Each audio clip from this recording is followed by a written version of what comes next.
Welcome to Milk and Mummies podcast. This podcast was created simply because I found myself happily pregnant and self-employed and wondering, how was I going to juggle it all?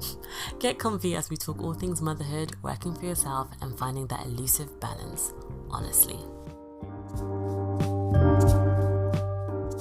Alright, so hello. Hi. How are you doing?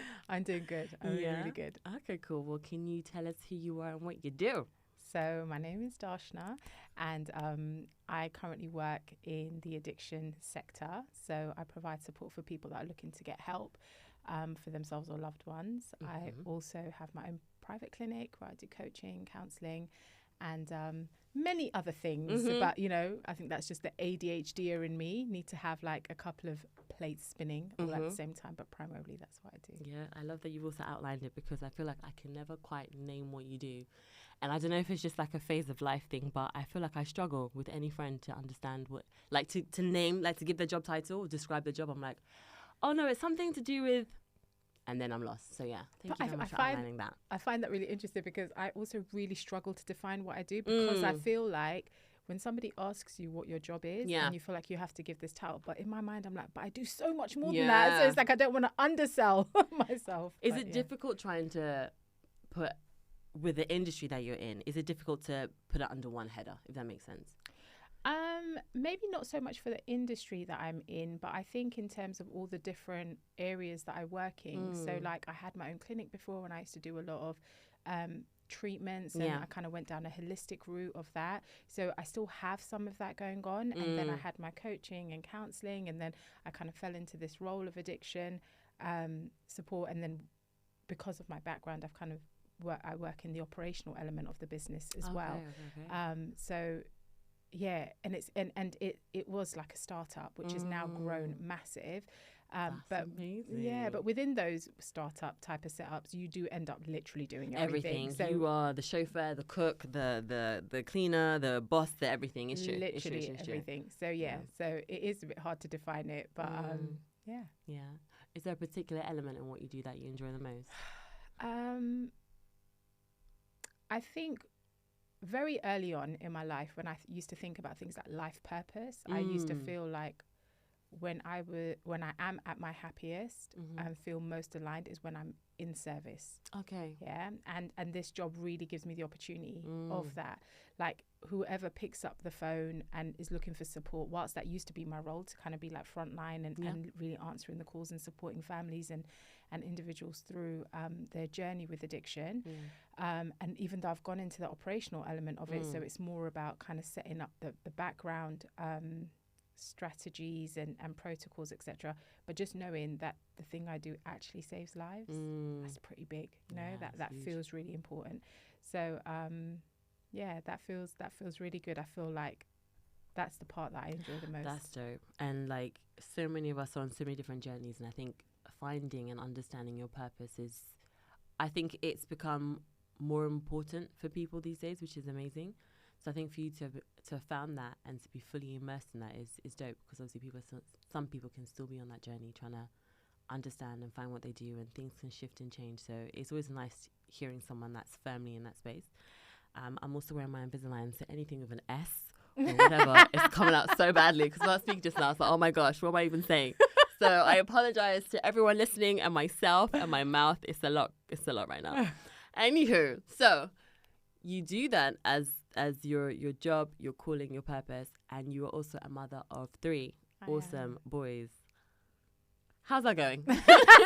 How is that going?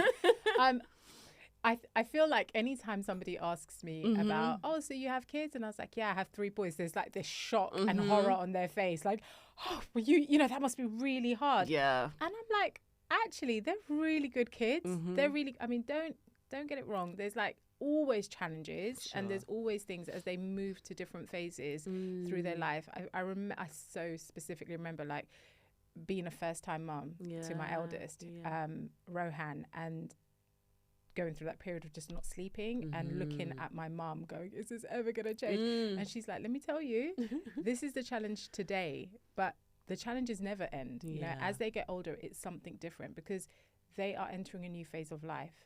and you have never been there with them in that phase of life. So you are learning at the same time as trying to guide and support them. Yeah. But overall, they are actually really good kids. So I'm quite blessed. I'm quite lucky. Oh my gosh.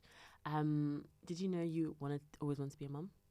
Yeah. Yeah. Yeah. I really, I felt like from quite a young age, Okay. I was a carer for my mum Mm-hmm. and have 2 younger siblings. Mm-hmm. And so kind of raised them. And it just always felt so natural. Now, one could say it felt natural because that's, what I was exposed to from quite a young age. Yeah. But it just always felt like it was in my experience to be had. Like it was something that was just, I don't know if the word is important. But yeah, I don't think I ever questioned it. Yeah. I just firmly believed that was going to be a part of. Yeah, and I'm a bit of a homebody. Like I think that whole thing of, being a wife and being a mum to children, or just nurturing in general, was something I really seeked. Yeah. Is it difficult being in a job that does require you to nurture, I suppose? Just you saying the word nurture, I was like, oh my gosh, that's so true about you. And then I was like, but with your work as well, there's that element. I know you're more on the operational side, but does it ever bleed into that space? So you're having to have that energy and spirit at work, and then also have that energy and spirit at home. Does that ever get difficult or confusing sometimes? Absolutely. Going back to a role that I used to do maybe 5 or 6 years ago, I was the head of operations for St Pancras International, which is like the #1 station in the country, and a lot of pressure that role would bring. And I had just had my youngest at that point, so Josh, and going back into that world where you're so like you have so much responsibility, and even the way you show up and what is required of you. I remember going to a conference led by women in leadership, and one of the things that really stuck out to me was when one of them said, like, as a woman that works, you're always going to feel like you fail at something. Like if you're doing really well at work and you're showing up and you're doing well, you're going to feel like you're letting your family down in some way. If you're really doing well at home and you're trying to be present. And that kind of stuck with me, because actually you have this, whilst you have this infinite energy that we can kind of generate, you are still one person. Yeah. So I think after having Josh, I kind of made a conscious decision as to prioritizing what was important to me. And I didn't really want to be in any role that was going to take me away from being present to what is most important to me, and that is my family. Showing up for my relationship, showing up for my children. Like, to me, that is my legacy. That's that trumps every card.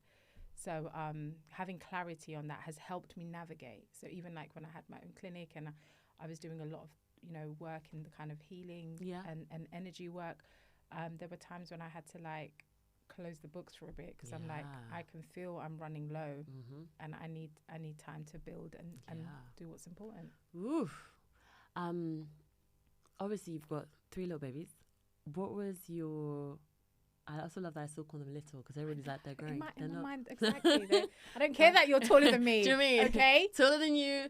Some are entering teenhood. Some are like, and the younger ones are watching your oldest son is doing and how he's growing. So I'm sure that's definitely shifting and changing things at home. But I wanted to take you back and try and understand what your journey through pregnancy was like. We're in this space now where, and it's great that there's so much information. Obviously, be careful how you use it, etc. But there's so much information, and there's so much focus, and there's so many voices trying to champion motherhood and womanhood and pregnancy, and the fact that we've been taught and shown all the things and all the ways in which it can be scary and difficult, rather than it being empowering and beautiful and natural, and trying to ensure that you, as the person who's going through this, you have the best support and the best knowledge that you can. How did you find your journey through pregnancy? And did you find that you had access to the same types of information that is available now? If that makes sense. So bearing in mind, I was 25. I was 25 when I had my eldest, who Rohan, right? Who's 15 now. And Absolutely no. There was not the same information. I mean, the amount of support, knowledge. I mean, you know, TikTok and you just have to type these things in. Yeah, and then there's 1,000 like tips on what to do. Yeah. And when I was going, like when I first found out I was pregnant, there was just none of that.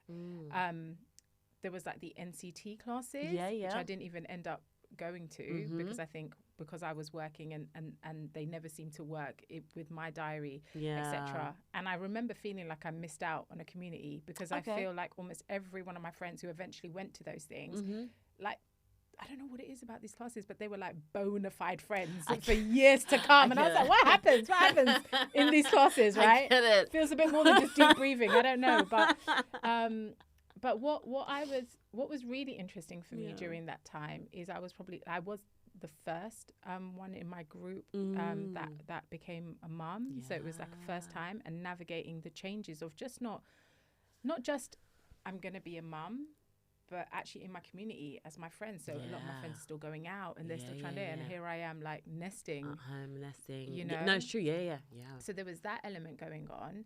And I think I've been really, really fortunate by the women, like the elders in my life. The thing that really, really got me through those early stages, especially just accepting that part of how much my body was changing and what was happening, and then like preparing myself for birth, etc., was that I had a lot of wisdom, and I'm talking like traditional wisdom.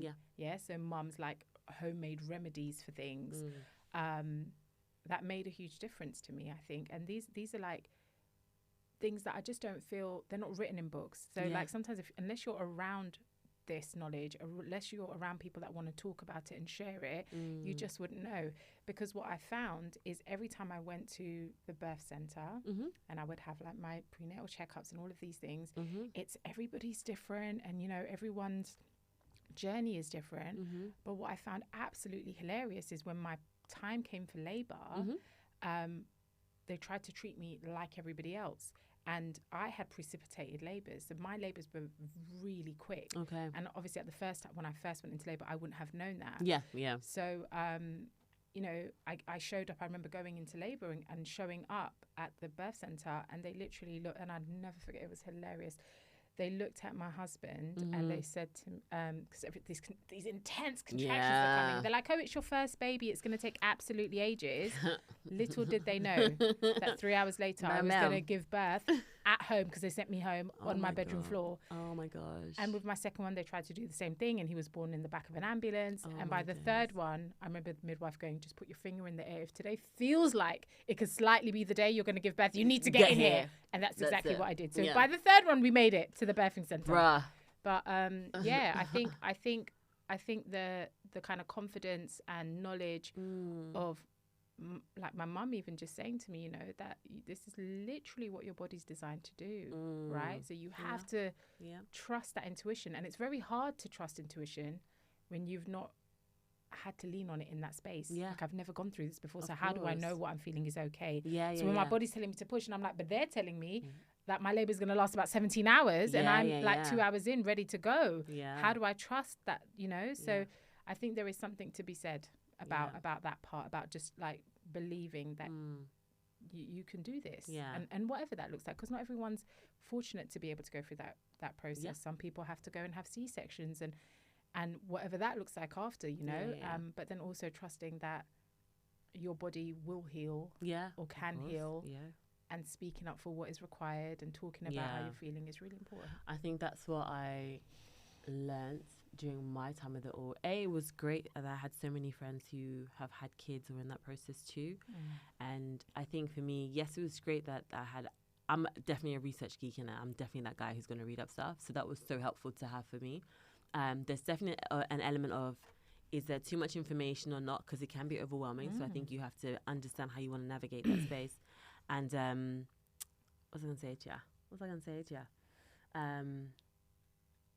Yeah, I think it was nice having that, for me, having that balance of being able to have information at my fingertips. My mum was abroad, well, she was at home in Ghana, so then it was like having those two to marry up together. And then obviously D-Day happening, and baby comes in 4 hours. So I remember telling you, and you were like, yeah, okay, Rach, don't forget, if you guys go again, understand, if this is what it's like the first time, know what it could be like the next time to come.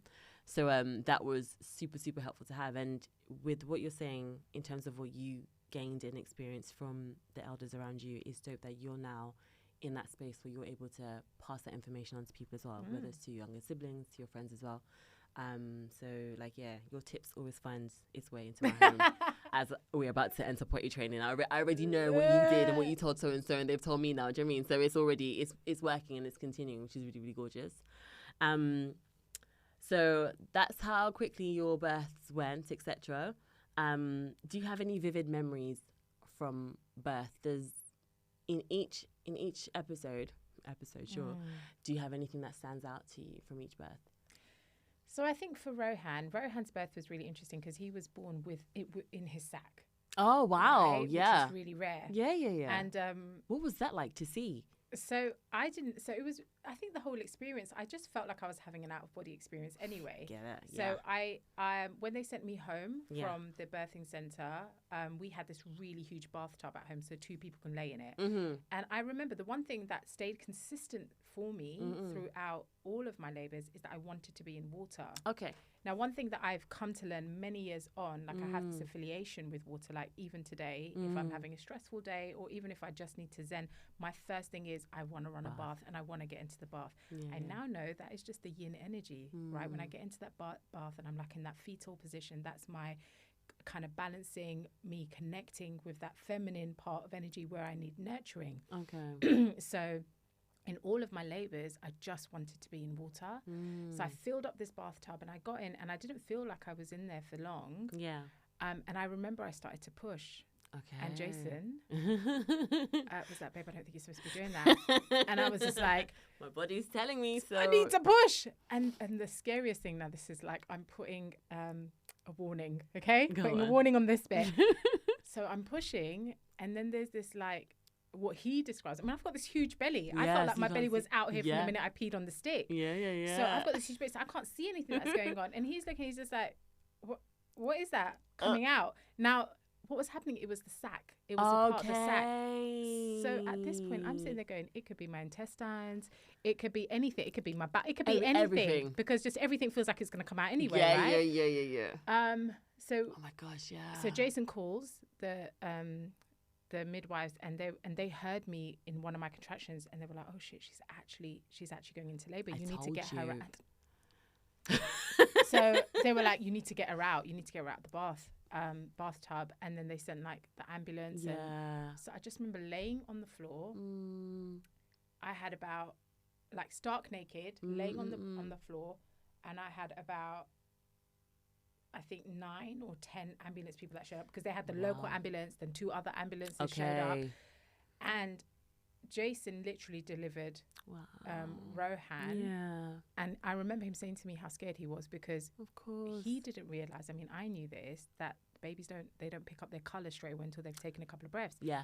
So first Rohan comes out in his sack and then they have to break the sack open, but he still looks quite purple. And Jason's first fear was, oh my God, our baby hasn't made it. How am I going to tell her?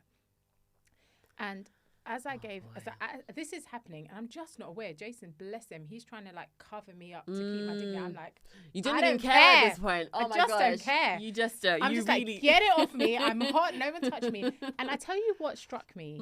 I tell you, there were 2 things actually about Rohan's delivery that struck me. One, there was the bit he came when he was birthed, and everyone thinks that their natural instinct is going to be, I need to hold my baby.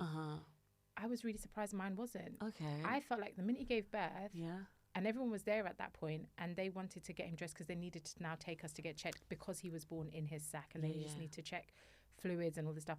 I remember I was just like, they went, oh, do you want to dress him? And I remember my first thing being, can you just give me a second? Like I just needed a moment to compose myself, you know? So, and I felt like that was a bit, I guess according to other people's stories, it felt unnatural. Some people are like, oh, the baby came and I held it. I was like, no, can everyone just give me 2 seconds? I need to catch my breath. Because I've just delivered this damn near 10-pound baby. Can everyone just hold on a minute? Yeah. And then the adrenaline rush. I mean, I just got up, got my baby. I'm walking down and they're like, they literally just were, oh, we've just come to take you. And I was like, no, I can walk the wheelchair. And I was like, for what? What do I need? Walk. Yeah. It's fine. And then when we got to the birthing center, and they dressed him and they'd put this hat on his head, and it's August, so it's definitely warm. Anyway, so I said, you need to take the hat off because he's getting hot. Yeah. And they said to me, oh no, the baby's sweat glands aren't like really developed, so they wouldn't be sweating. And I lifted up the hat, and he had water on his head, and I said, he's sweating. And immediately I went, my biggest fear at first was, I don't know how to do this. I don't know how I'm going to be, how do I know what he needs? And I went, look at that, within like 2.4 seconds, I know what my baby needs. Yeah. And that goes back into that intuition and that trusting, you know? Yeah. So that was Rohan. I remember with Eli, I felt like I went in, my first contraction came, and immediately I knew. You knew. We're not going to make it to the hospital. His birth was 1 hour and 5 minutes, the whole labour start to finish. I was like, we're not going to make it. Oh my gosh. They came, the 2 ambulance ladies who were driving the ambulance came, and they caught me in the middle of at the end of one contraction, and they were like, I think we have time to get you, right? The thing is, it was so intense, I couldn't talk. Yeah. So at this point, I'm like, just let's play the game. Fine. We'll go. Got into the back of the ambulance. Jason was driving in the car, following the ambulance. Okay. 5-6 minutes down the road, I had a contraction, and I will never forget this. The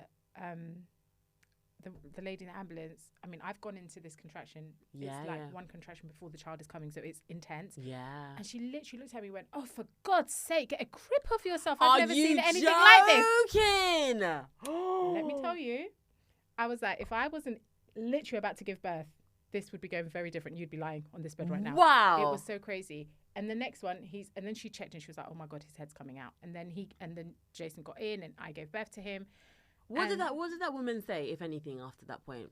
So here's what was interesting. So after I'd given birth, I was hemorrhaging quite a lot because again it was very quick, right? Yeah. And I got taken in, and you know they have to come in, they do the paperwork, and she came in and she said, "I'm really sorry, I've never seen." Straight, bro. Right? She's like, "I've never seen the end of a labour before, so I just didn't know."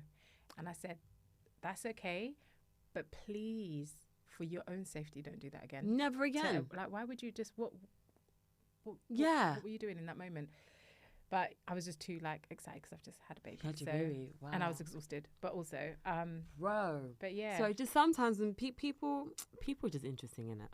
that's I don't know what was happening for you that day. Maybe I was at the end of your shift. I don't know. Do you mean why be in this job or this industry? Because it's super volatile. It's forever changing. So if that's the energy that you had to a woman who is experiencing labor, or just period, a pregnant woman, done. Anything. You don't even know. Yeah. That was the outburst. Yeah. Bruv. Okay, Rachel's out of it now. Yeah. Literally, because I was like, do you know the things I could get away with? Because I was in labor, I didn't know. I didn't know why my hand found her face. I don't know. Not that I'm promoting violence. Stress. It was just the stress, and my hand just reached. Bro. But yeah. Anyway, before Eli came, so you had this moment where you were like, you're not going to make it to the hospital. How did that feel? Having that sort of that precog almost.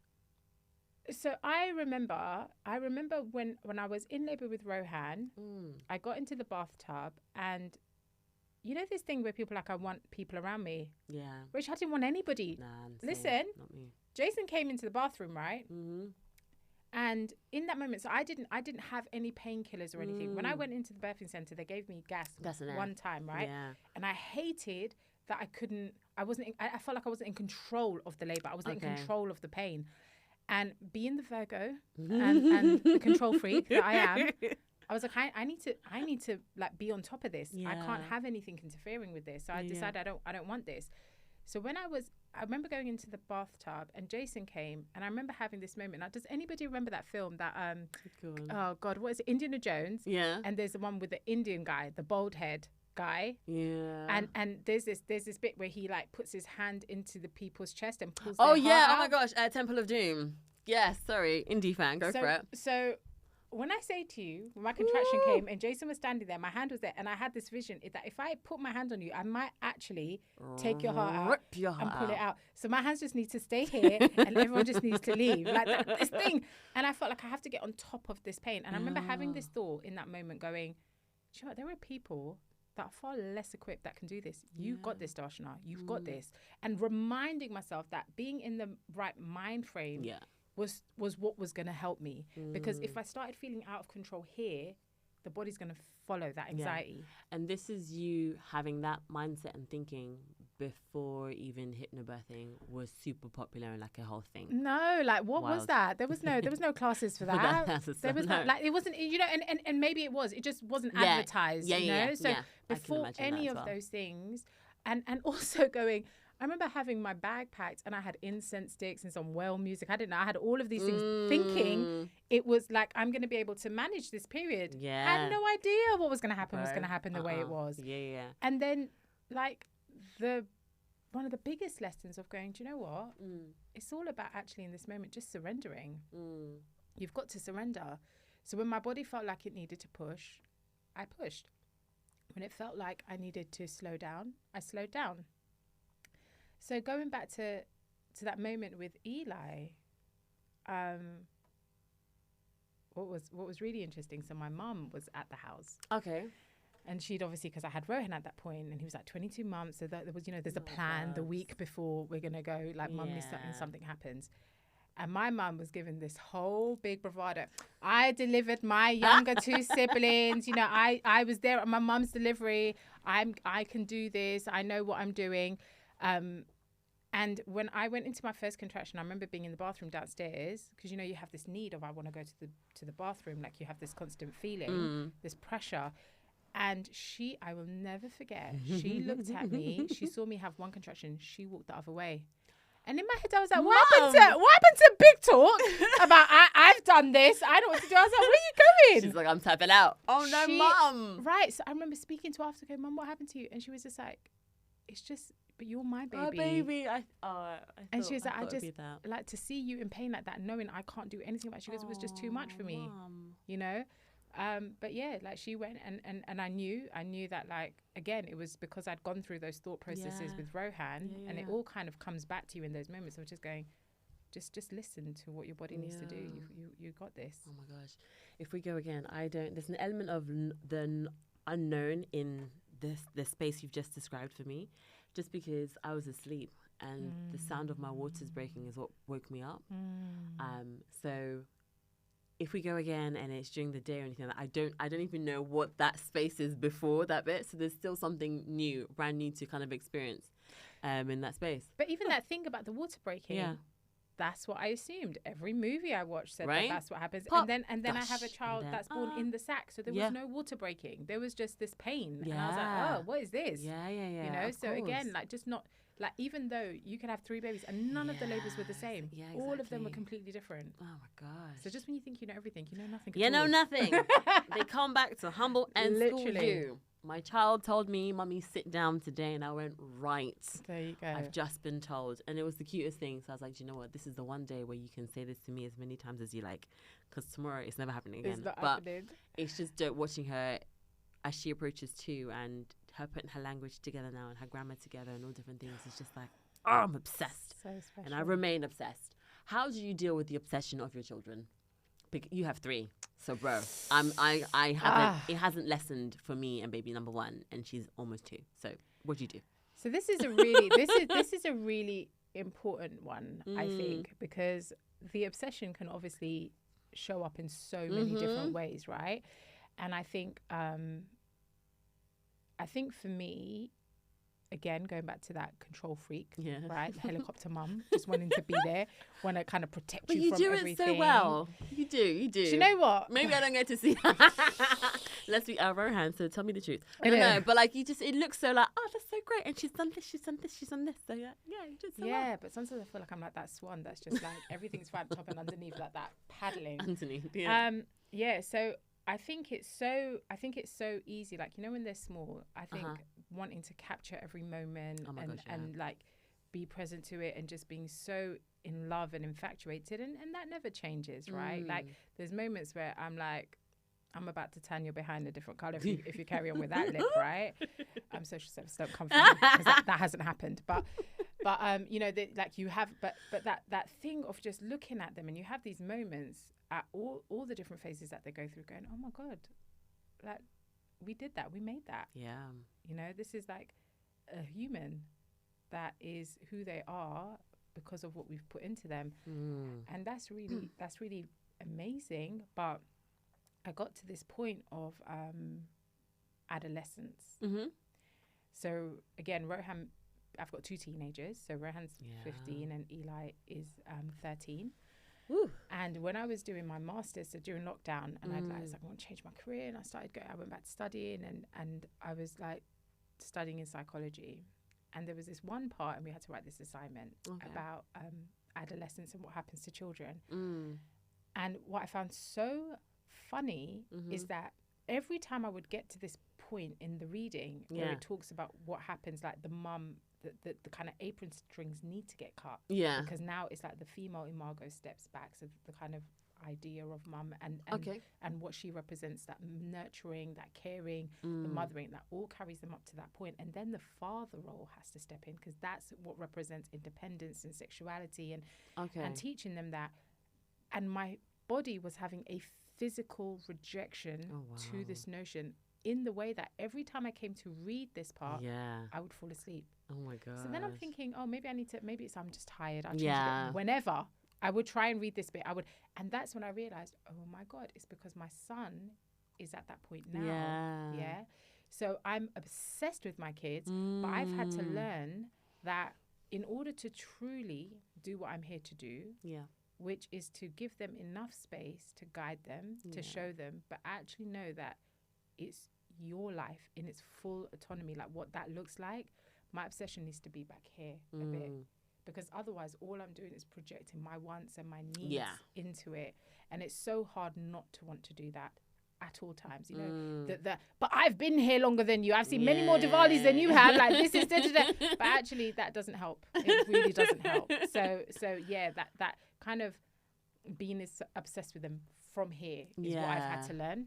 And that's not always easy. No, I haven't reached that stage yet. I think the obsession remains semi healthy, I think. But I remember when Annabelle Spooner came on and did this, she had described it as stewardship. I'm a steward to them. So it's great that I'm having your description now, her language now as well, in my space, in my psyche, so that I can hopefully spot and recognize those moments and make sure she does have her space and independence. I can't ever see that being an issue for her. She's super independent now and all the rest of it, which is dope. But I think for me, because the level of like, oh my gosh, this is my child, like in the best, most wonderful way, I hope I'm also able to, and step back. And step back. I hope I'm able to kind of handle that with grace. I don't know if it's going to happen. And you know, and it is, and sometimes it really isn't graceful. Like, you know, there are plenty of times when I have literally stepped back and cried myself to sleep because I've had an interaction, and I know that when I think about the longer journey of their life, that this is going to impact them in some way, or the conversation we've just had is going to have an impact, whether that's positive or negative. Or, you know, I'll never forget the first weekend that I did in my course. My teacher, who was amazing, turned around and said, so listen, let's just get this off the bat. No matter what you do, no matter all the studying you're going to do and you think you understand people, you are categorically going to F up your children. Facts. No matter what. Like, it doesn't matter how woke you are, it doesn't matter how, like, you are going to do that. Because actually that's a part of their journey. Like, their soul, in my belief system, their soul has chosen you because they have certain things that they have to experience in this world. There are certain lessons they have to go through, and they've chosen, both you and your partner, to come through for that purpose. So you can nurture the journey to some extent. You might, you know, be able to kind of guide them to some extent, but those experiences and lessons, they can delay them slightly, but they're going to be theirs to be had. You know? That never, that kind of bigger purpose life stuff never disappears. And so it is really, really painful sometimes when you have to sit back. Like, I remember being pregnant with Rohan, going to work, and I was on the train, and I was really, like, towards the end of my pregnancy, so again, really big. And I remember the train jerked, and my first reaction was to hold my stomach. And in that moment I realized, this is potentially one of the last times I'm ever going to be able to protect you like this.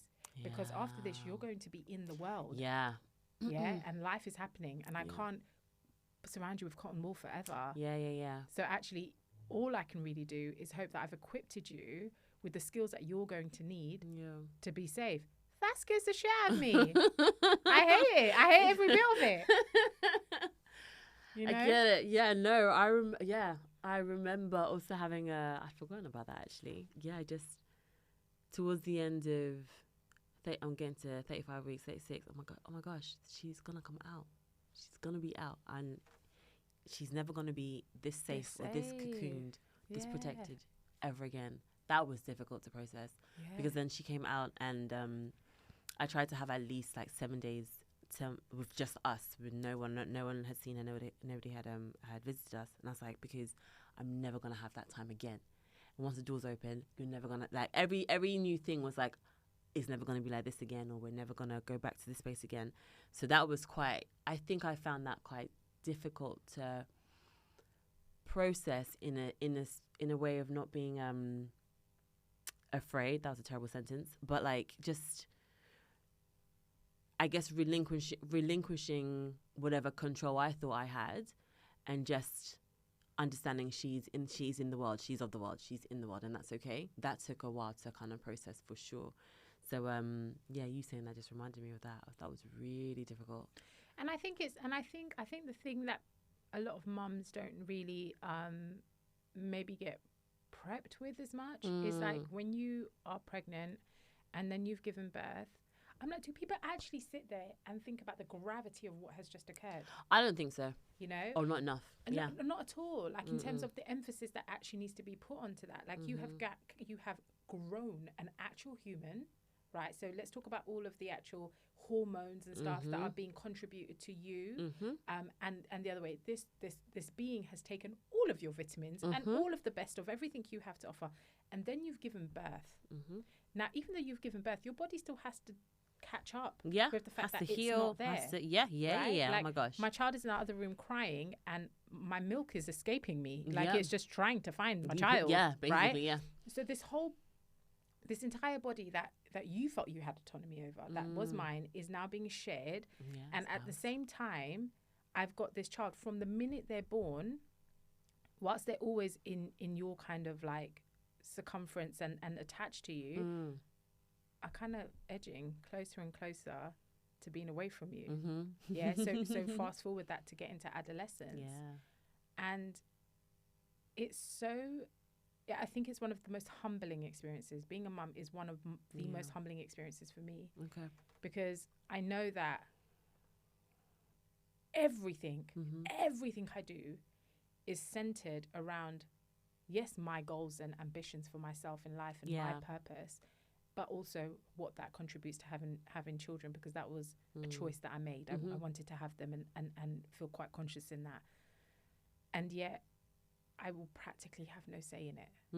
You could one day grow up and decide, hi, mum, I've met this amazing person and we're going to go and live on the other side of the world. And I'm supposed to just be okay with that. Okay, I love you. Call me every week or whatever.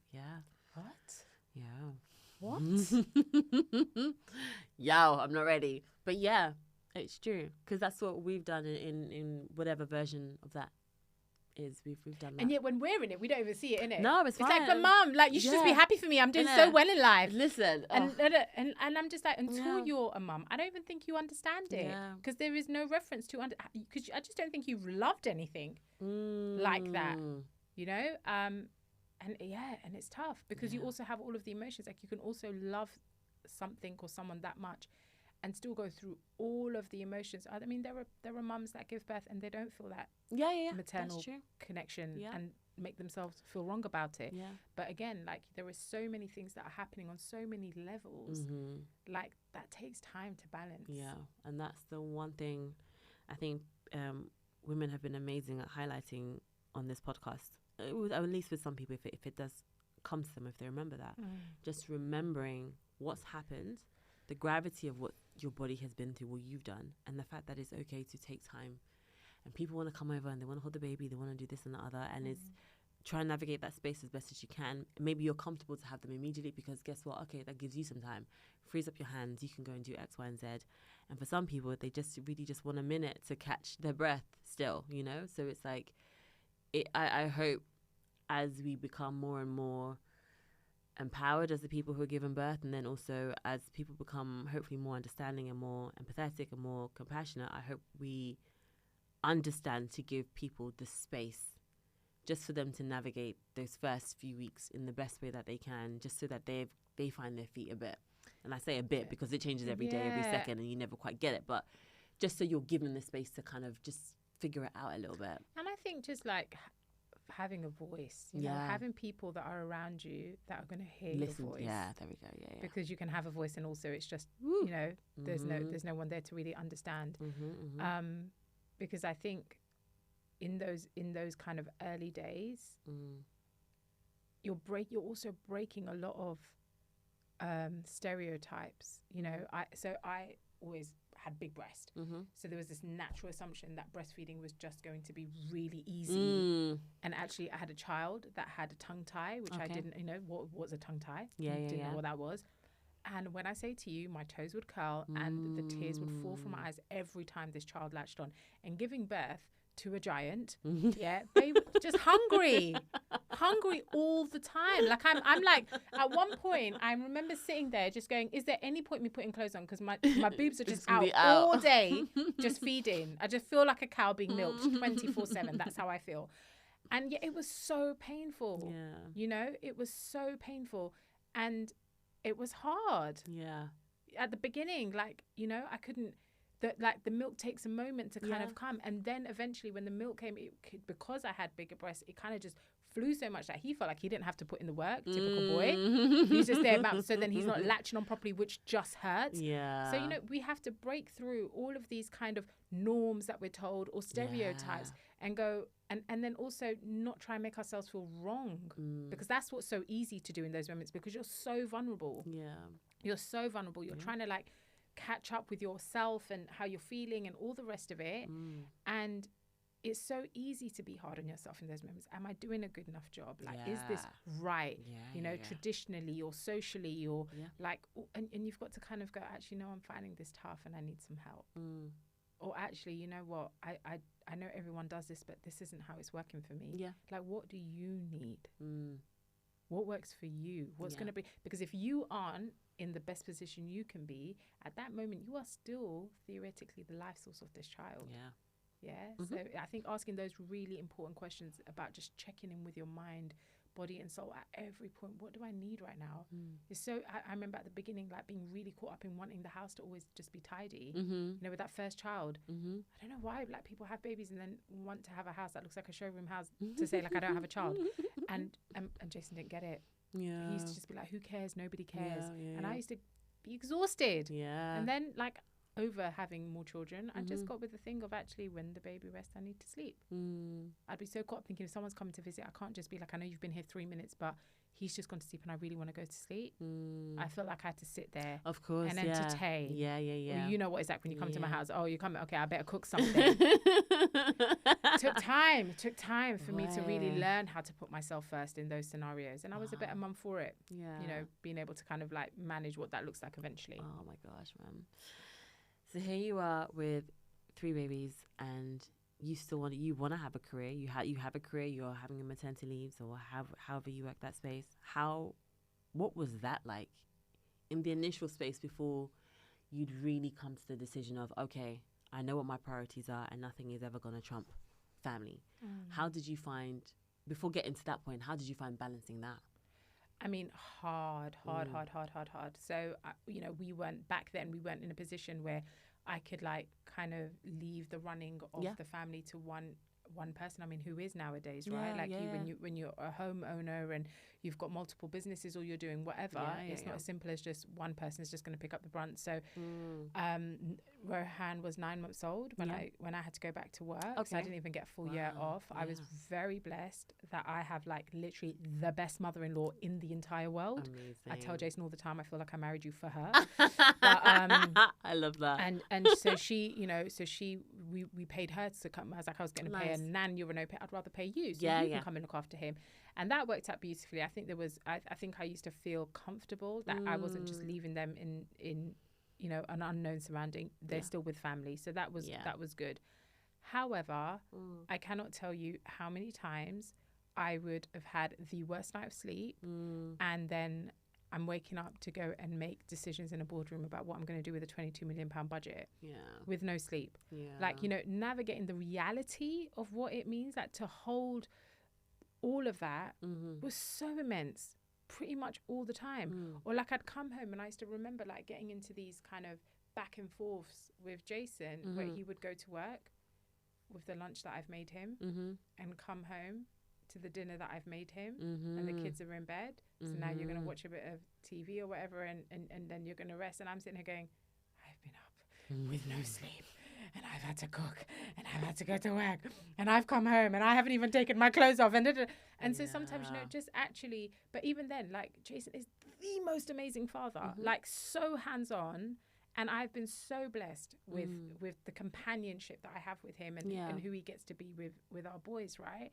And having the support of my mother-in-law and family and my parents and my siblings, that everyone was really, really around.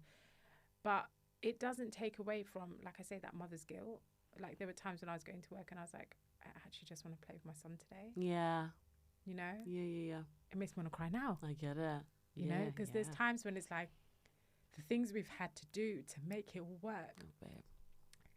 But you give up so much, you know? And I think this is the hard thing about being a mum.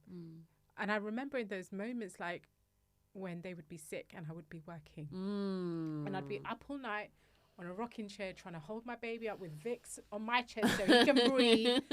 And I'm like, you know, when parents talk about sacrifice, they're not talking about money. They're talking about these moments when I sat up all night just so you can breathe and sleep. Yeah. You know? Yeah. And all of those things, like it's hard. Oh my God, now you're getting me. Yeah. Oh my gosh. Yeah. No, Zena's ill at the moment. Sorry, she's just got a cold, it's fine. But I'm like, she couldn't sleep all of last night. And so it was just, again, what you're saying, the up and down and sitting in certain positions so she could breathe okay. And it's like, Mommy, I want to cuddle, Mommy, cuddle.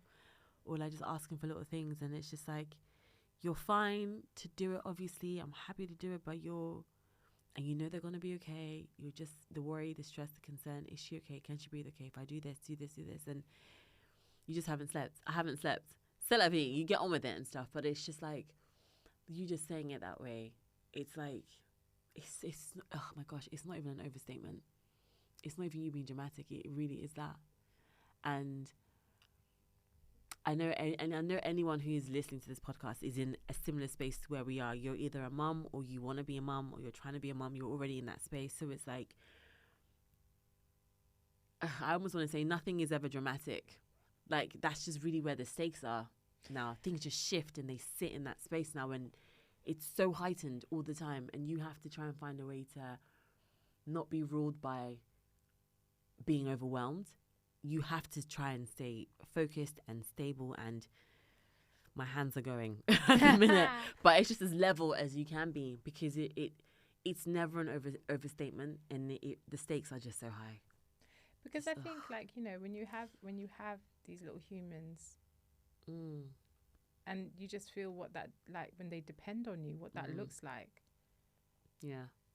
The love is so intense. Of course, the feelings are so intense. And that's why you then have to ask yourself, like, the really important questions, like, what does success actually look like? What does success look like to me? Like, even the things I say, nothing, and I mean nothing, brings you so much clarity in life as to what is actually important than when you have children. Because all of a sudden, like I say to Jace all the time, if we didn't have children, we would have been that kind of high-powered couple that are, you know, like sitting in the boardrooms as we used to and doing these meetings and working like 12-hour days or 14-hour days just because we could, meeting in town to have dinner if we're lucky before we get on the train, come home. Like, I was in those positions and I said, I don't care what is happening at 4:30 because at 4:37 my train is about to leave the station and I will always be at home to feed my children dinner. Yeah. Or like, you know, that like I need to be there when my babies wake up and I need to be there when my babies go to sleep. That was success to me. My kids can never wonder, is mommy going to be around today? And there's so many people that don't even get that choice. Oh my gosh, and they have to work the multiple jobs and do all of those things. And this is like the expansion of your heart of when you have a child. It also brings that level of vulnerability because our ability to then be overwhelmed or hurt or, you know, all of those kind of heavy emotions are now also possible because our heart has expanded so much. And again, like I just go back to saying I am so blessed to have the women that I have in my life and to have a partner that I've had that have really witnessed me in all of these moments, and they haven't been my finest. No. You know, I went through postnatal depression after I had Eli. That shit was dark. Like, just anybody who knows me, I am such a feeling being. Yeah, very right? true. To go to a point where I can't feel anything. I don't have a thought about anything. I don't have, and navigating all of that. And to the point, you know, even now, like, Elijah has ADHD, as do I, right? As I've stated. And I see some of the characteristics and the things that happen. And there are so many schools of thought as to why people have ADHD and stuff. Okay. And there's one that says, well, that stuff is born also from trauma in life. And I'm like, oh my God, what did I do? Yeah. Was he affected when I had, you know, what life source and energy source was I not providing in those moments in my darkest time that maybe have affected him? That's like, to think that I could, like, just in my own darkness or in my own like moments of hardship, that I've done anything that could potentially even contribute to something like that to my child. It's too big for me to even sit with some days. Yeah. And then I have to get back into my space of, you know what, Darshna, his story and his journey is his. And even if it is like whatever it is, it's because that is how he's meant to experience and see life. And but you're always having to be present to it. Yeah, man. Yeah, it's not easy. I wanted to touch on two things. I wanted to touch on postnatal depression, if I can. And then I also wanted to, you mentioned something about work. Okay, it's 4:30 now. My train's at 4:37 and I'm going to be on it. Maybe the work bit first, because I think it might be easier. How did you find navigating that space in the office? Did people view you or treat you differently? Oh, 100%. I mean, like, listen, being a woman of colour in the railway industry, which is just highly, you know, at those days. And also a sentence I never thought I'd ever hear. So even that in itself is like, whoa. But yeah, go on. Right. Yeah. So, you know, that even that alone was just tough. Yeah. Right. And then you're going to go and add. I mean, I remember being asked the question in an interview, because I was obviously young when I had my children, of, are you planning to have children? Yeah, I remember that question. Excuse you? Yeah. Excuse you? I remember that question. Like, oh I'm just like, how is that? I mean, this day and age, it would never say it can that. never happen. It can never happen. And yet they would literally, I remember, right? Fuck, yeah. Whoa! Right. Shit.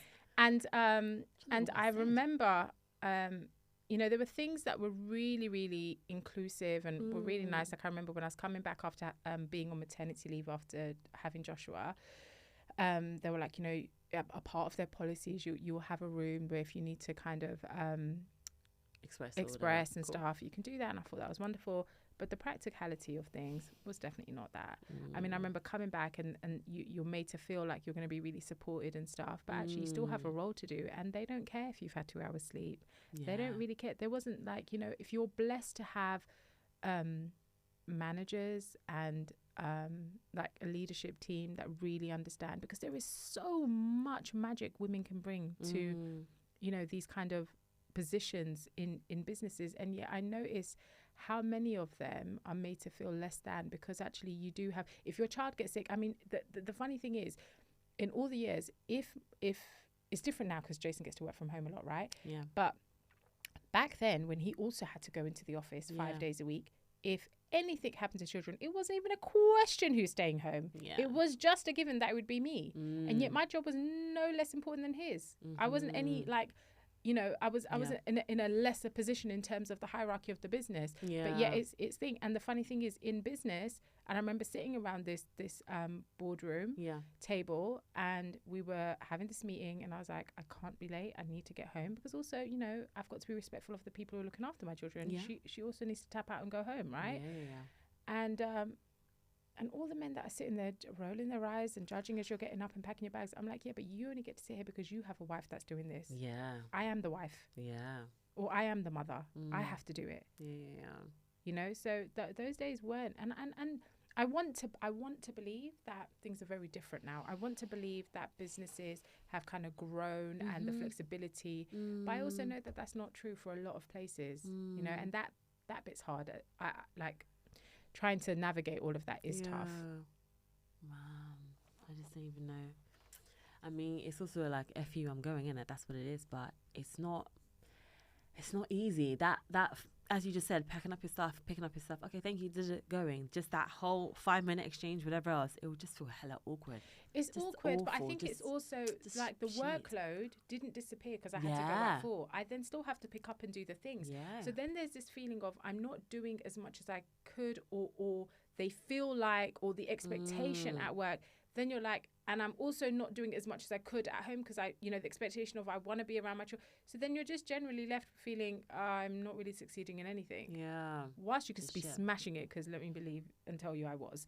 But it still came at such a huge cost because I'm like, the amount of work and effort I had to constantly put into my self-talk about it all. Yeah.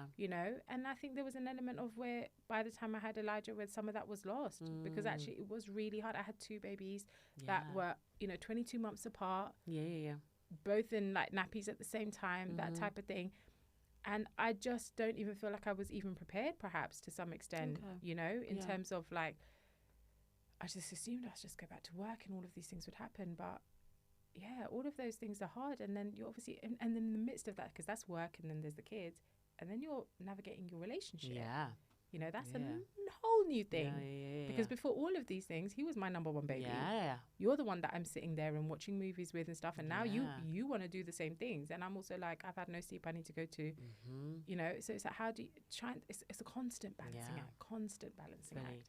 I feel like that's the one thing I even wonder if it's a conscious choice that I tend to focus on the women in the chair, your work and your kids. I haven't even touched on relationships just because I don't even know if I have the bandwidth. No, I'm joking. I think I don't even know if a whole different podcast is needed for that because it is 100%. Bro. 100%. So I will like I said, I was really, really blessed because I had a really hands-on mum and a mother-in-law.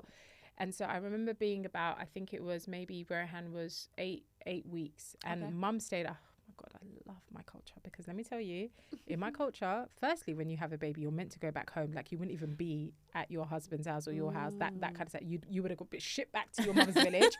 They're going to look after you. So she came and stayed with me for the first 6 weeks, which was magic. I remember the day when she told me she was going home and I was like, my first thing was, but how am I going to have a shower if you're not here? How are these things going to happen? But I remember, so she was just like, okay, so every Friday, you guys just, even if you go and have a meal, so it's a couple of hours, I was like, okay, let me tell you, for the first 4 to 5 Fridays, I sat in a restaurant, bawling my eyes out, my breasts were full of milk, and I was leaking, and Jason's like, no, baby, we're going to do this. He's absolutely fine. He's with mum. And there was obviously like trust because mum had been with me. So in my head, I'm like, what his little coos mean, and when he's tired, it's like I knew he was going to be fine. I emotionally couldn't handle it. But what I also was so clear on from day one, and again, I think this is about being surrounded by the type of relationships I was surrounded by growing up, is that it's so easy. We go back to this thing we were speaking about being obsessed with your children. When your life purpose almost becomes your children. The problem with that is one day these beautiful little buggers grow up, fly the nest, and then what are you left with? Then I'm looking at my husband like, sorry, who are you again? Do I know you? I know you? And also, who am I? Like, what happened to all the things? And I categorically was like, I'm never going to be that woman. So even though I had children, every single thing that I've ever been interested in doing, at one point I wanted to learn photography, went and done that professionally. I wanted to go into beauty therapy, went and done that. This is while still working, while still having young kids, because I'm like, because this is the one life I get. There's no, can we just pause it for the next 25 years while you guys get your shit together and then I'm gonna somehow I have to somehow figure out how I'm gonna do this now. So the relationship was a huge thing because I remember the days, like I said to you, Jay and I would love watching movies and things like that. That used to be like a casual thing. Oh my God, Rach, there were times when I was so tired, but I would like literally glue my eyes open because I'm like, I'm going to watch this movie with him because I know it's important to him. Because when I think about it from their experience, it's like, well, actually, all of these things have happened to you. You've carried this child. Where do I fit into all of this?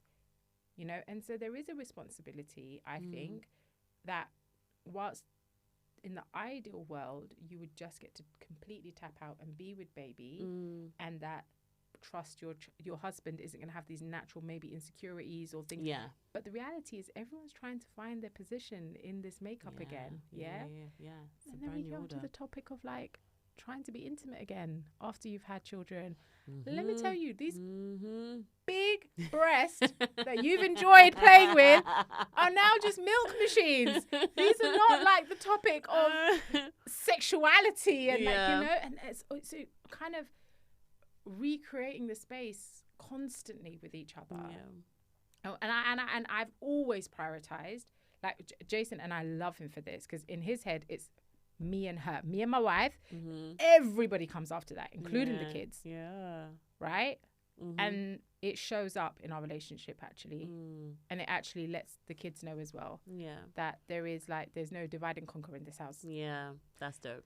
Yeah. So, and also a great example for them as well to witness as to how they may want to have their relationships, their structure, looking at what dad did and how he placed mum where he placed her and how he supported her and all that kinds of stuff. That's gorgeous. Like supporting, and actually, you know, one of the things that I think is so important. So I made this list. I was making this list about 10 important things that are like 10 things that are important to me right now. Yeah. And I remember writing on this list that I actually have a whole bunch of skills I need to teach my children in their lifetime. I actually need to get really present to what are these skills that I want to teach them, right? And so like there was cooking and this and that, and like so I'm writing these things down. And one of the things is it's just actually like, do you know what love looks like? That's sweet. You know, do you know when it's healthy? Do you know that you're deserving of all those things? And actually, like the best way to show them that is to show them that. Yeah. So the way, and I used to say this to Jace, like he's so great and hands-on in the house, and he does all these amazing things. Like, I want a tap here, we'll just put a tap up. I need a light bulb, like move from this wall to that, who can do it? And he teaches the boys all of these things. And I used to say to him, like, you have to make time and you've got to do it with your dad, because that's how your dad taught you, right? But if we want our kids to grow up thinking it's absolutely normal to show up for our parents and do all of these things, we have to show them what that looks like. And even things like love, like, you know, the way Jason will categorically announce, I'm taking your mum on a date, like we're going date night, you know, and I have dates with my boys, right, and they set up these dates, and it's so cute. Like Jason puts a bit of money and they go Henry, and you know the boys get to feel like what it takes to pick a restaurant and take me out and pay for it, and yeah, I think it's really important. Yeah, that's hella cute, man. Love it. You touched on the topic of postnatal depression. I feel like the obvious question is, what is that like? What is that? I remember my mum talking about it. She felt that she had that with my older sister, but it was always it is an interesting conversation, because it's almost like the vocabulary for it just isn't quite there, because you just get on with it. You just get on. That's what our parents did. Yeah. They knew what their responsibilities were. They're going to look after this, but I've got to work. I've got to do this. So you didn't really have time to think about yourself in that way, in the self-care sort of way. So I almost feel like I don't really know what that was like for her, no matter how much she might try and describe it. So I guess that's what my question is. What is that, bar the Google definition of what postnatal depression is? So it was interesting because I do feel like it shows up for people really differently. And for me, I felt like it kind of creeped in. Okay. I didn't even know it was happening until I was so deep into it. And I think one of the tells for me was just how little I cared about anything. Okay. I was just really numb. Okay. And that was my first thing of going, well, this isn't normal for me. Yeah. You know? And I just remember feeling completely unseen. Okay. Like, I just didn't feel like I was being received in the world by anybody, and I wasn't receiving anybody. And everything became really monotonous. I was just kind of going through the day-to-day things and, you know, okay, got to get up, got to get the kids ready, got to go to work, come back, and blah, blah, blah. But I was just totally disengaged. Okay. And it was scary, I think, because I think, like, for me, I describe it as just being in this black hole. So it's kind of lights on, no one's home. Okay. You know, life is happening and things are moving, but you're just not an active participant. Yeah. How did you How did you, or how did someone recognize that in you to, okay, we've got to tackle this, or you need help, we need support with this? I think like if somebody around you is going through something like this, and I think it was really interesting that I think a lot of people that I surround myself with who know me really well still didn't notice it. Okay. You know, so it's actually just being really vigilant and going, you know what, are they responding to things the way that they usually do? You know, are they, it's little things like, even I just wasn't smiling a lot, and everyone knows that I'm just not that person. Yeah. You know, or like how frequently I'd be checking in, or the energy in which I'm speaking in, or when I'm talking about what I'm up to, actually I just wasn't up to anything because I just was totally tapped out. So actually just going, hey, like, how are you actually feeling? You know, are you feeling connected to things? How's the, and sometimes I think people want to create boundaries around how intrusive they can be with questioning, but also how quick we are to go, oh, she's just a new mum, she's probably just tired. Actually, is it though? Is it that? Are you just tired? Yeah.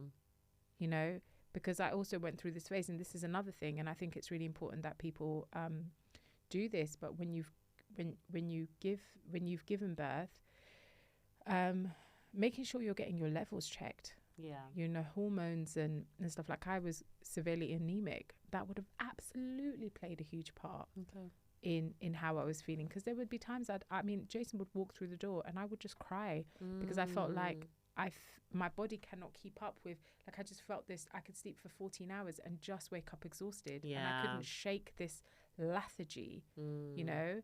And there's this expectation then of, well, we just get on with it until something changes. No, actually, there's so many things you can do now. Whether that looks like, you know, checking your bloods and making sure your hormones are good, and your, you know, self-care. Like, are we eating correctly? Does this person actually need to do 20 minutes of something a day? And that's where I got really good. I think that was probably one of the first times that I really started then the journey of practicing self-care, because all of that I think had gone out the window for a really, really long time. And I started creating daily rituals for myself. So every single day, and I've been like this for decades now, like every single day, no matter what time I get home, no matter what I'm doing, I have a bath in the evening. My candles are going to be on, my essential oils are going in there, and I'm using them. Am I trying to wind down? Am I trying to uplift? Like, what am I doing? And whether I have like some music playing, but that's 20 minutes for me. And my visualization, whether I'm in the shower or in my bath, is when I'm in here, whatever I'm trying to manifest for myself is what's going to be heightened. So if I need this to be, look, I've had a hard day and I'm tired, I need to release.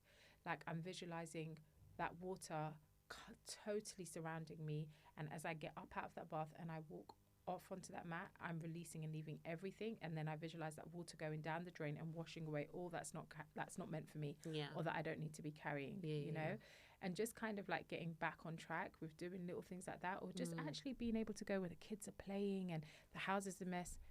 You know what, I'm just going to go upstairs and sit down for 20 minutes by myself for half an hour. You know, saying to Jace, I just need 30 minutes. And not feeling guilty, because that is the overpowering emotion I used to feel as a mum. It's just guilt. You know, am I doing enough? If I take this time away from myself, then what are they not getting because I'm not around? What's also going, Darshna, your kids are absolutely fine all the time. You know, so just keeping in check in real time what is happening. Was it difficult to, if you had to share that with anyone, but be it family members, let me look at your immediate circle, was it difficult to share that with them, that you were going through that?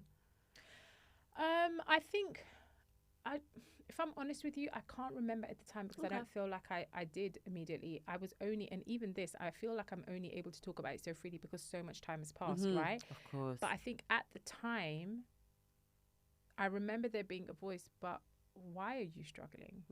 Because you of all people should have this, Darshna.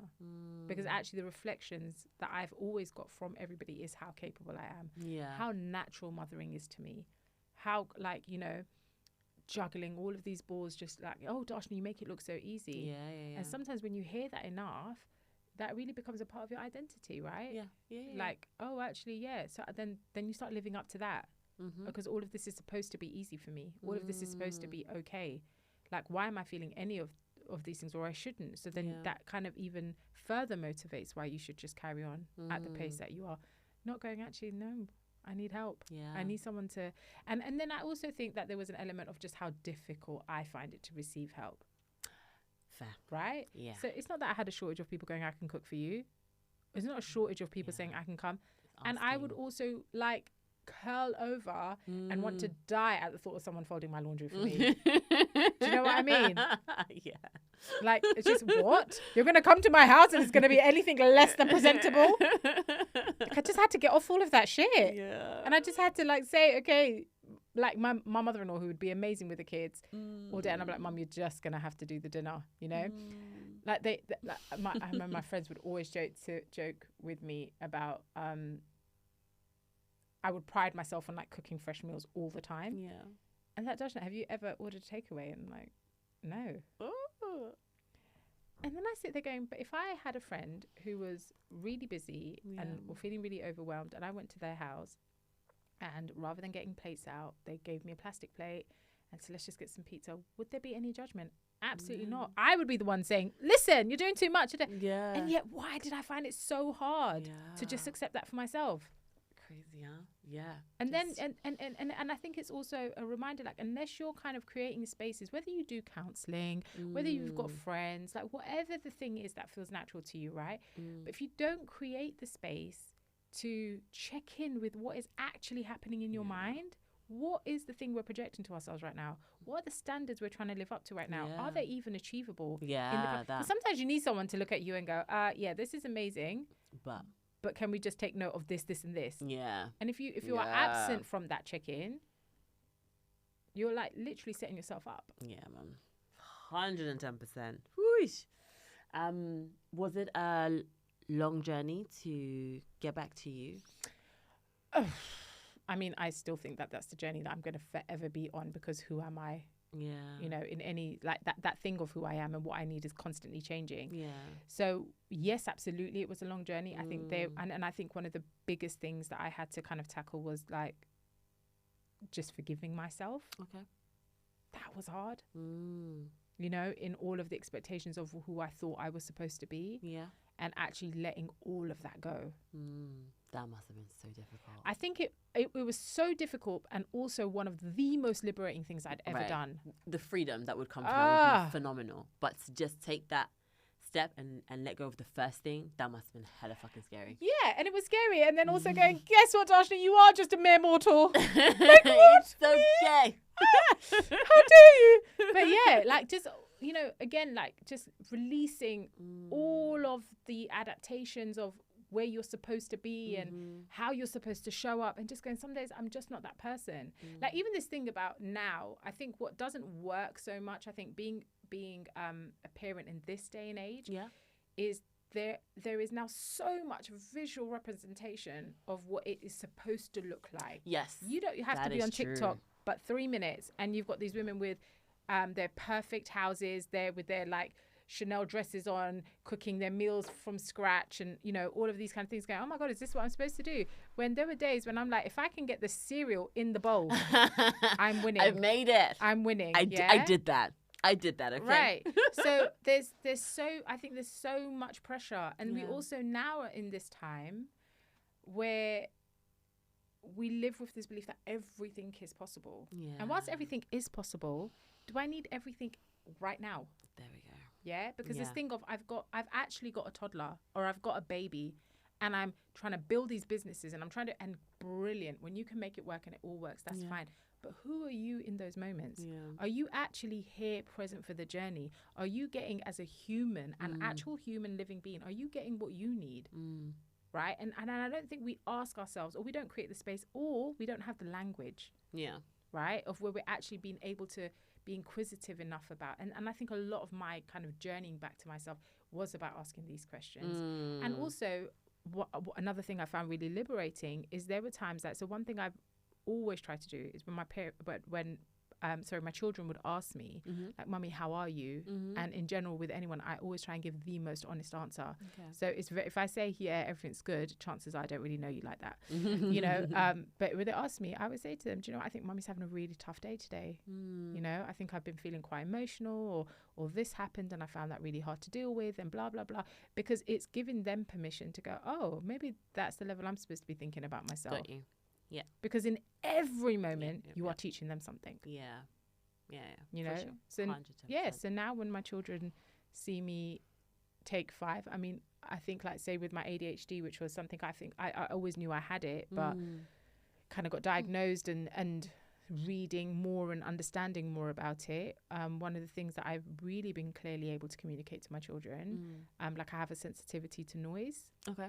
And so when, like, one of my worst experiences when I'm in a car and the radio's going and the kids are bantering in the background, like it totally fries me. Wow. So I have like my loop ear things and things that I have to put in my ear to kind of surround, you know, to kind of manage. But I'm able to explain to the children, like, you know what, Mummy's nervous system's just a bit overwhelmed at the moment. I just need 5 minutes. Because what that used to sound like is, can you all just stop talking? Yeah. Shut up! Like, you know? And they're just sitting there going, why is Mum just losing it? Yeah. Right? Yeah. But actually now I'm constantly curious about what's happening with me. Constantly curious. Gosh, man, that's dope. The level of intention on yourself and your focus, the level of intention that you have when you're speaking to them, so they understand the language that they can use and the dialogue that you have. That's amazing. And also, sorry, that just struck me just then, but also I was thinking the amount of intention you have to continuously have to ensure you're doing those things all the time it's a lot. It's not impossible. It's almost like I want to say that must be so hard, but at the same time, because you know what you're trying to create, you know what you are creating, and if you're living in that, then it's like, okay, it takes practice, but then it becomes that's second what I was nature. going to say. Actually, like, you become everything you practice, right? So if you do it enough, then that just becomes the way of life. I think for a period of time, it probably wasn't that. And I think that's the other thing, you know, like a lot of like, you got all these training courses. Being parents, which how is to just be like, and how to do, right? But there's this conscious, like this conscious parenting stuff, right? Yeah. Brilliant. But also just going, I'm so happy for you. But also, sorry, that brilliant is like brilliant, like whatever. What?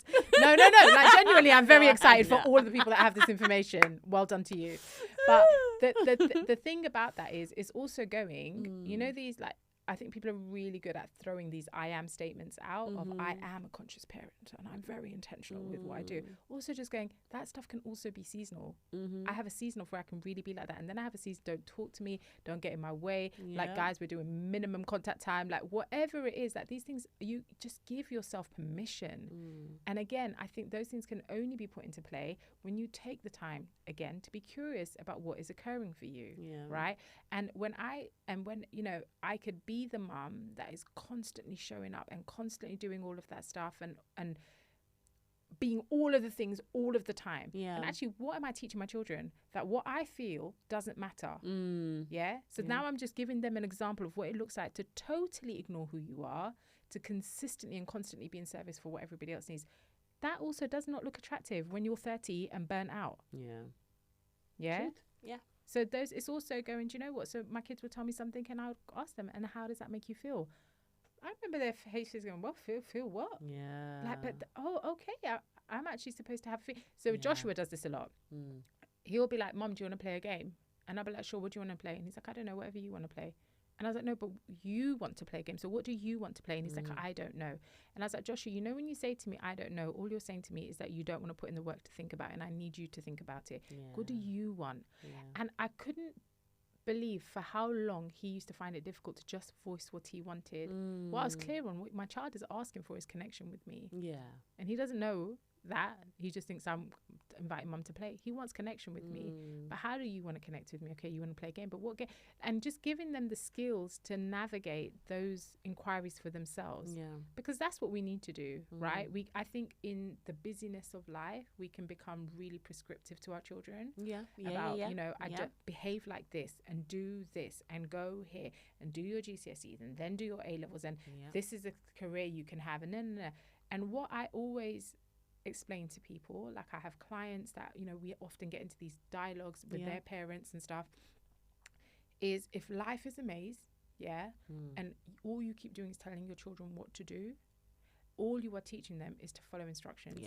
And the minute that person to give them instructions isn't there, it is going to hit them like a ton of bricks. What you need to be able to do at any point in your children's life, it doesn't matter if they're little, it doesn't matter if they're older, is giving them the ability to instruct themselves, to ask the right questions. So when I get to, you know, a point in this maze and I'm stuck, I'm not just going to sit there for the next 5 years, because actually that's what depression can look like. That's what I'm 30 and I don't know what I'm doing in my life. I mean, hell, we've got 20-year-olds now going through that, right? Like, I don't know what I'm supposed to be doing in my life.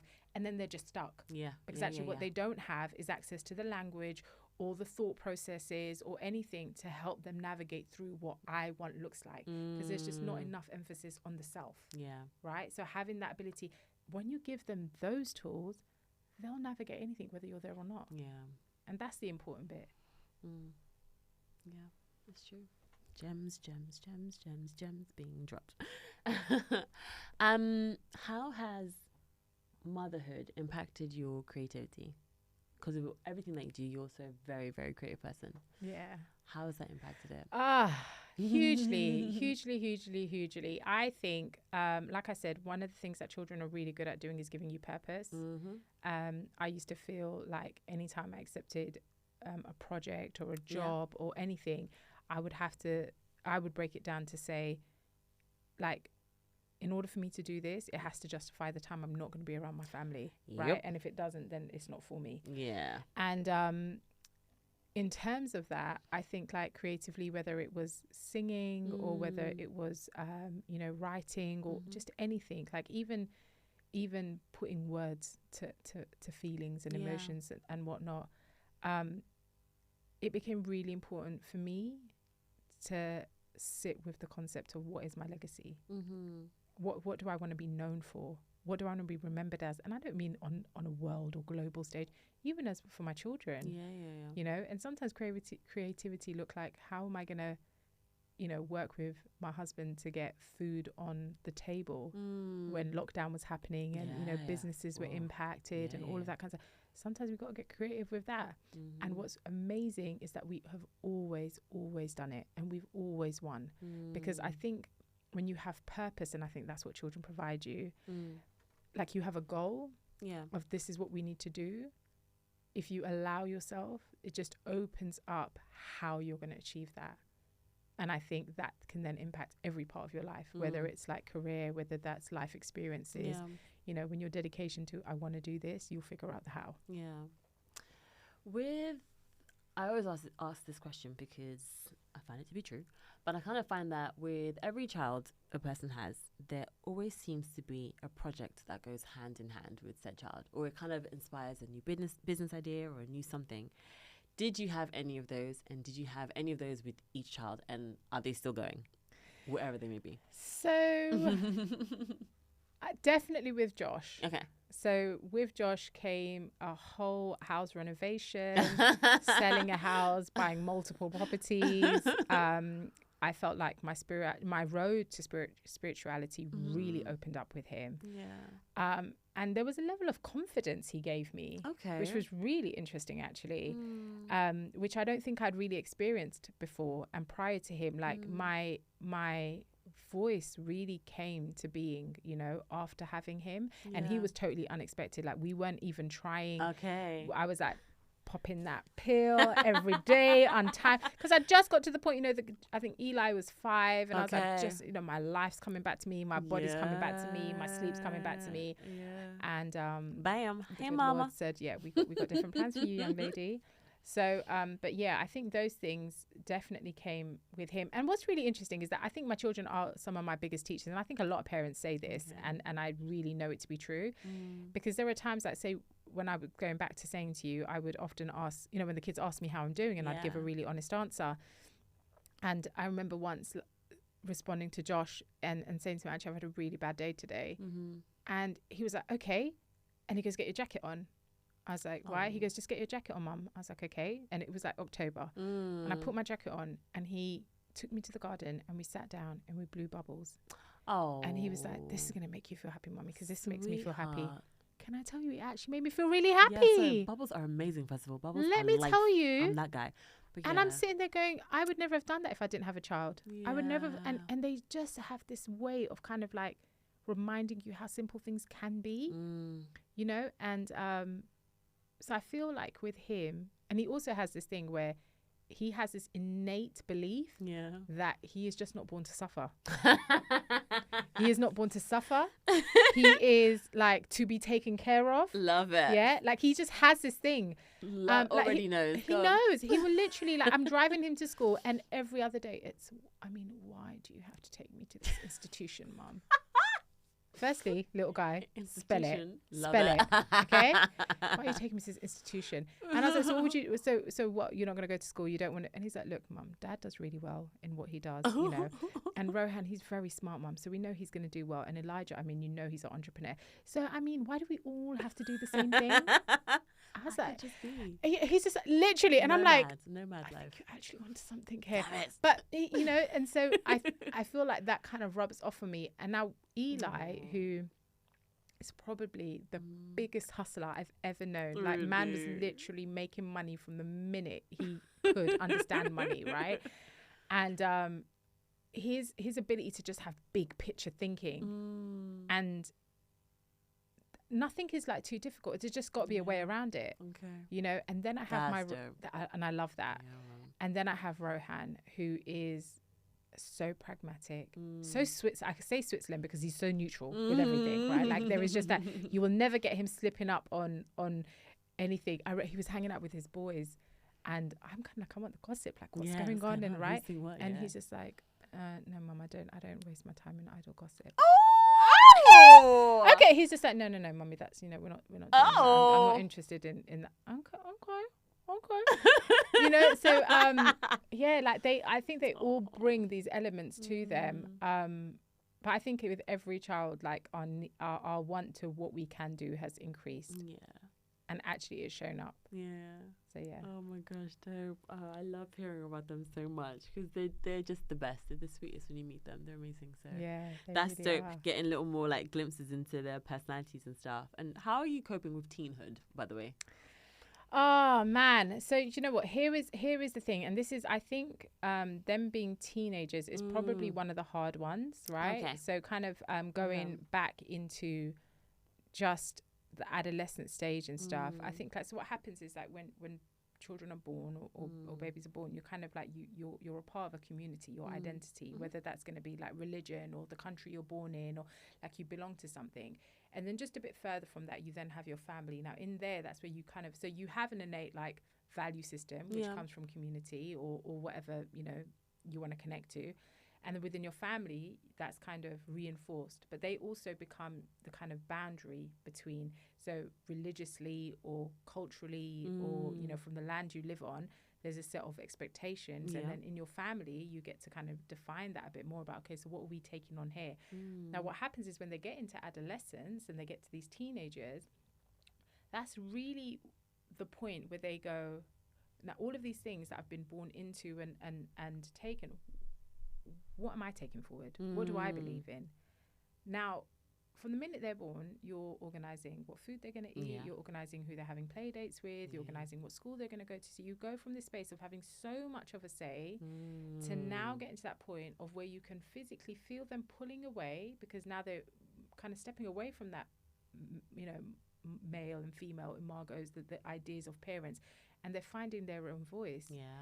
Goes back to my point about obsession and being obsessed with them, because at that point you could really start feeling that pull, and that pull is either going to have you act crazy, so the more they try and pull away and the more they're trying to find their identity, the more you're kind of pushing your way and what's supposed to happen.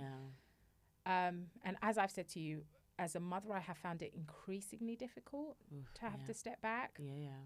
And then also telling myself you've done enough, like to know, I mean, you never stop doing, but you've also done enough to lay such a good foundation that they know that they can come back. And that's a message I give to my children all the time, no matter what happens in life. Your business fails, you can come back home. Your relationship fails, you can come back home. You know, if you're sad, you can come back home. If you're hungry, you can come back home. And so even though they're on this journey of self-realization, which is exactly what they're supposed to be doing, it's going, I just got to maintain the fort so they know they can come back. And I had this moment with Rohan, which just blew me away really recently, actually, where he loves, I mean, this boy can eat chapatis like they're going to go out of fashion, yeah? Okay. Like, I have this joke that no matter how much I'm rolling, and the pile never piles out, because every time they just come and they like swipe them. So he said to me, this was only a few weeks ago, he said, Mum, look, you really need to teach me how to make the dough. And I don't measure anything. I'm the worst person to try and teach someone, because it's a pinch of this and a stash of that. I said, okay. So I taught him how to make the dough, and I showed him how to roll it out, and we were cooking. So then comes Monday, and I had a really bad migraine, and I was like, I was flat out. I was in bed all day, and I got up at about 4, and I came out of my bedroom, and I could smell chapatis, and I was like, what? I was like, hell no. I go downstairs, and this boy was rolling the most perfect chapatis and cooking them. And Rach, I cried. Oh, I cried like a baby, and 57 different emotions hit me. Yeah. There was a point of feeling redundant, that they don't need me. Oh, wow. Immediately I knew that that's not true. I had to be clear. I know that's not true, Darshna, but that was so present for me that, oh my God, because it's the thing I used to do for you. That was the thing. You always came to Mummy when you wanted chapatis, and now you're bloody making them yourself. That came up. I remember this memory I specifically had when after Eli was born, and I was writing my recipes down in this book. And I remember writing, going, oh my God, like, who am I going to give this to? I don't have daughters. And, you know, like getting caught up in the stereotype that it would be my daughters that I would give it to. But I remember I have like one of my best friends, Zach, and I was speaking, and I remember him saying to me, Darshna, you know, maybe your boys you can give it to your boys. Maybe they'll grow up and kind of talking me off this ledge. And the realization that was actually happening. Yeah. And then I realized that I am actually in midst of the circle of life so deeply, because this was a skill my mum taught me, and I have now successfully passed it on to my son. And that felt so big, because I was like, life is actually happening. And as he is growing, like his prime, he's coming into his prime, right? And I'm getting older, and I'm going to take that sidestep that, you know, we see as like our elder parents or grandparents one day taking, and they're shy. And I've passed on something, like a ritual, something that we do. And I was like, I'm actually doing this grown-up thing. Bruv, I would have been finished. I cried. Listen, I was standing there for 15 minutes. And let me tell you Jason's response. Let me tell you Jason's response. He just made chapatis. You don't? You don't even know. It's not just chapatis. Darshna is having 57 emotions. All of the things are happening. Jason's like, I don't know what is happening. All right, babe. And yet my boys, and this is my boys. Elijah goes looking out the window. There's a full moon coming. She's feeling a bit reactive. Rohan's coming up to me. Mum, it's okay, because your ones are always going to be better and softer than mine. And I was like, you guys are just saying that, really? Like, it's just so funny, isn't it? Because I think me personally, I'm always looking for that thing. Like, you still need me, right? You still need. Of course they do, but yeah, that's like so sweet. Life is actually just happening, and this is the thing.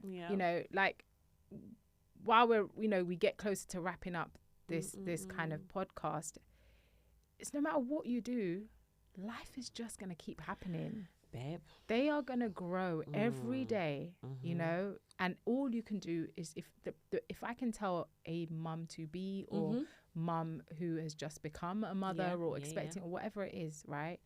The biggest service you can do to your children is be clear on who you are. Put in the work on yourself, because everything that sits within you is what we project out. So as long as we kind of keep that balanced as we can, everything else is going to work out. Don't get into this headspace of where, like, you think that loving your children means you just stop seeing yourself, because that's not doing service to anybody. I love that. Do you know what? I'm going to leave it at that. Babe, thank you so much for your time. Thank you for sharing your experiences, your journey thus far. It's been so insightful, and it's been so helpful. And I love that you've kept the mother at the center of all of this as well. And I think that's just so important for people to hear and to be reminded of as well, be it the mum or the mum-to-be, or even like their partner or even their friendship circles. That I think that was so key. So thank you so much for sharing today. Oh, it's my pleasure. It's been amazing.